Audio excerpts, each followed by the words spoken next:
Well, I'm going to stick with Moxley's group, okay? Let's jump to the other things that happened to them on this episode, because this has been an intriguing angle to me. He's turned heel. They're trying to do this NWO-style takeover sort of thing. So last week, they did an NWO-type thing where they beat up Private Party, who were going to have a six-man tag team match with Commander, and they took him out. So here's Private Party responding to that whole thing. I got to move this into watch-along mode because I'm pressing play for a second to listen to Isiah Kassidy's promo.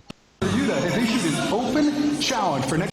Wheeler Yuta and the Trios champions, I guess, they issue an open challenge, and it looks like Private Party accept here. Grand Slam for their AEW World Trios Championship. Quinn, Zay, Private Party, sounds like something right up your ass. Marvin, you know it's right up our alley. Claudio, Mox, Pop. I said this last week, and I'm gonna say it again till y'all boys finally understand. You're not gonna get it. You boys want to fight?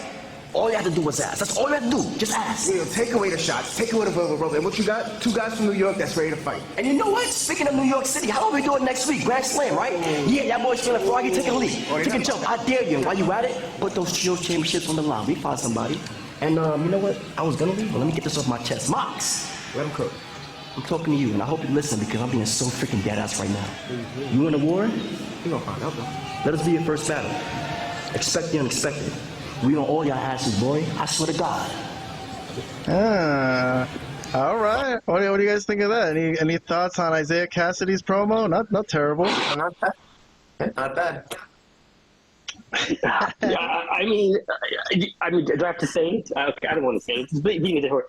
It's not that these guys are really, really bad, but okay, the fact that they've been so absolutely misused for like the last 3-4 years. Wasn't this guy the guy that was just like making sex noises? Like that's all his gimmick was for the past 3 years, and now he's hard. Yes. Now he's after Moxley. His gimmick was that he would moan in your ear. Get the fuck out of here, bro. You know, just get the fuck out of my sight. You know, this is This is disgusting. You know what? This whole thing, I didn't know it was part of something that I reviewed because this makes me sick. This actually makes me sick. Can I change my ranking to this thing? I'm physically going to throw up right now just watching this. Well, you gave this whole angle with Private Party and Moxley's group half a thumbs up. So I didn't see this interview. I must have skipped it because if I did, I would have not given it. Well, it's not. The angle's not over yet. Let me finish the angle for this episode, and then I'll get some thoughts from you. But okay. So, but look, logically, I will say that I like this promo happened because they got their asses kicked last week by Moxley and Marina Shafir and Claudio and Pat. Yeah, so obviously they should be pissed off and be like, all right, I'm going to fuck you up. Even if they're like not strong characters, they should be mad and be like, I'm going to come for you. Right? Like if NWO whooped your ass gang style, you'd be like, man, I'm going to come get revenge for you. Whether it's the last thing I do. So whether he can do it or he can't do it is another story. But let's move along. So Moxley comes out, all right? And this was supposed to be a scene where Moxley's going to talk because there's this big mystery about what's going on with him. But he ends up getting blindsided by Private Party. So Private Party, as soon as they come out, that's where Isiah Kassidy attacks Moxley, and then Marina Shafir. Like he's not even selling the punches, bro. Oh my God, Moxley, another piece of shit. There's never been a bigger piece of shit in this company in wrestling. It's he sold that one. He sold nothing. He sold literally nothing. Well, anyway, so Marina Shafir jumps in there to help Moxley, and she chokes out Isiah Kassidy. Oh my God, I'm embarrassed for these guys. These guys should not have agreed to. Actually, they should have agreed to. Hey, Marina Shafir is a badass. But anyway, so Marina Shafir basically turns the tide, and here she is holding down Isiah Kassidy so Moxley can slap him around. This was a mean backbreaker, by the way, from Claudio onto Mark Quinn, which looked freaking fantastic. It looked like it broke his freaking back. I don't know how they worked that one, but okay. All right, so. Oh, I forgot to mention Commander comes in, but he ends up taking an uppercut off of Claudio. So this is going to be another beatdown. I got to switch to watch along mode because I want to put what Moxley says here. So Marina Shafir and Claudio are holding down Isiah Kassidy after Isiah Kassidy sneak attacked their ass, and now they got him at their whims. And here's what John Moxley said. 5 years, and you guys are in the exact same spot you were 5 years ago. Why? No, they're in the worst spot. That's the sad thing. They're worse. They're worse than where they were 5 years ago. That's true. Anyways, let's continue. I'm going to give you a little bit of what you've been missing. I'm going to give you some friction. I'm going to give you a little bit of resistance. I'm going to give you an obstacle to overcome. Consider this a gift. No, no, no!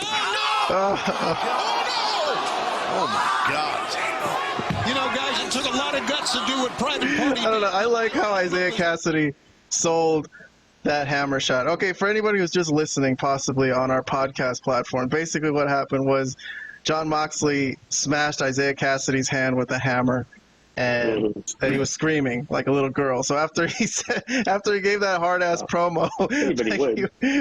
well, that's true. I'm gonna go back to pressing play on this.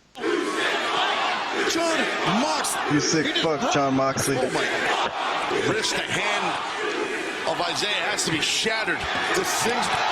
All right, so there goes Darby Allin. After watching poor Isiah Kassidy get his hand smashed, now Darby Allin comes out. Numbered here, but... And then this is the big showdown that we've been waiting for, Darby and Mox. And they don't really fight, they just push each other and kind of talk shit.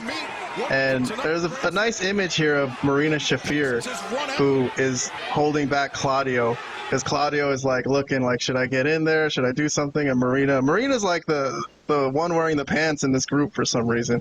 But Moxley backs out of the ring, and I'm going to play what Darby Allin had to say to end the segment. When are you going to realize I am not the same guy you knew 5 years ago? I am going to run through you.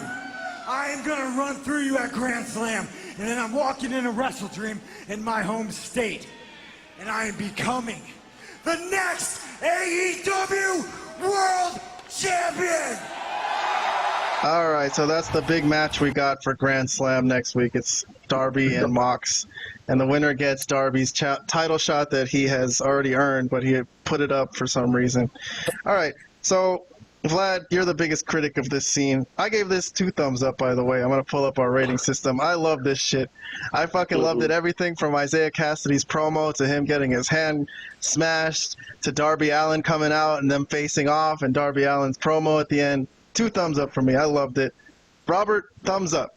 He liked it. I don't know if he really liked it, but we'll get some clarification in a minute. And Vlad, half a thumbs up. So, Vlad, you start on this one.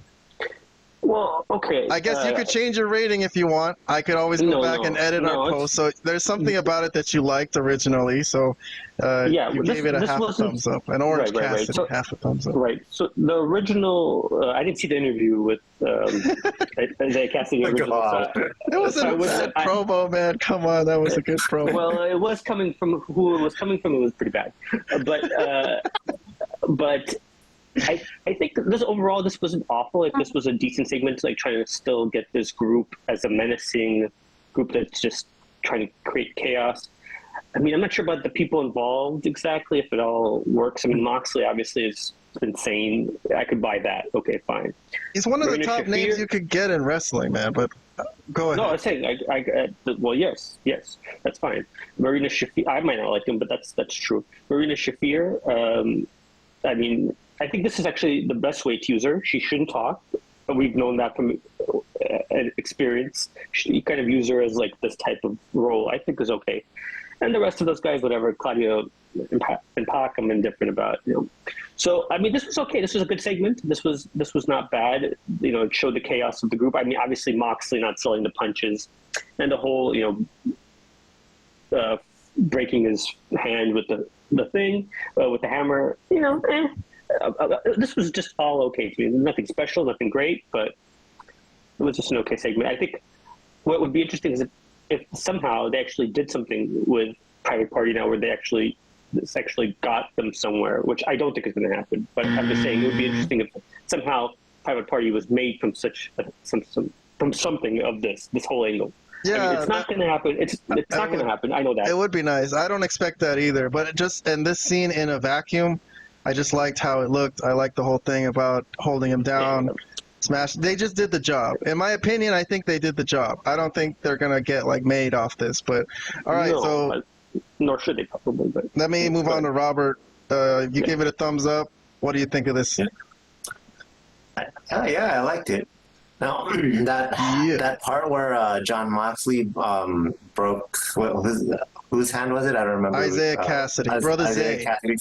Brother Zay's hand. Okay. Yeah. If that happened in WWE, you'd hear Adam Pearce talk about suspensions, but Yes. but this is in WWE, so no suspensions here. Yeah, I mean, it was cool. I liked it.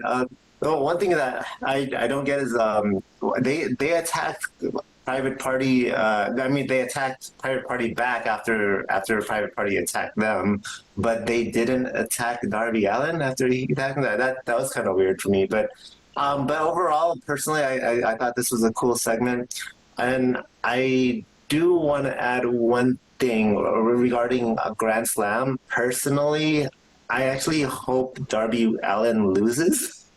Oh, well, sure. Because, okay, let me explain why. No, it makes sense. It just doesn't make sense that he would get a title shot. He was beaten fairly easily by Jack Perry at All In, right? And then Jack Perry lost to Bryan Danielson. So I don't see how Darby Allin would be like a credible champion at this point. Like especially where he didn't put that much of a fight against Jack Perry when they fought in All In. That's all. But I don't dislike him. But I just thought that since he looked weak in that match, like I don't see how he could be a champion just like a month or two later, right? So yeah, that's all. But this segment was cool. I think either match would be good. Danielson against Darby or Danielson against Moxley. Yeah, obviously, it's going to be Moxley, bro. There's no even. The whole angle is with Moxley and this whatever this new group is doing and probably fighting for the championship. So obviously, it's going to be Moxley. There's no 100%. It's in the bag.